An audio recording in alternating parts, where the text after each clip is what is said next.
এশিয়ার tech giant Samsung, যারা বিশ্বজুড়ে সেমিকন্ডাক্টর ব্যবসা পরিচালনা করে, সম্প্রতি কৃত্রিম বুদ্ধিমত্তা এআই ভিত্তিক চিপ উৎপাদনে কিছুটা পিছিয়ে পড়েছে প্রতিষ্ঠানটি।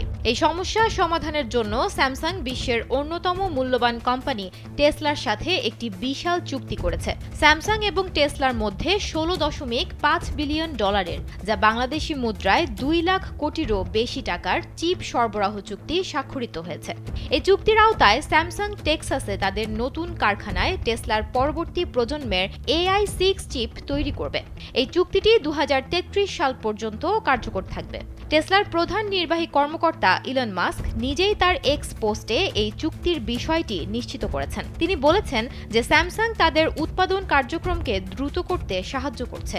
যেহেতু টেক্সাসের স্যামসাং কারখানাটি তার বাড়ি থেকে বেশি দূরে নয়, তাই তিনি নিজেই এর তদারকি করবেন। মাস্ক আরও উল্লেখ করেছেন যে এই কারখানাটি শুধুমাত্র টেসলার জন্য AI চিপ তৈরিতে ব্যবহৃত হবে এবং এটি তাদের কৌশলগত পরিকল্পনার একটি গুরুত্বপূর্ণ পদক্ষেপ। বিশ্লেষকরা মনে করছেন স্যামসাং টেসলার এই অংশীদারিত্ব দক্ষিণ কোরিয়ার জন্য কৌশলগতভাবে গুরুত্বপূর্ণ হতে পারে।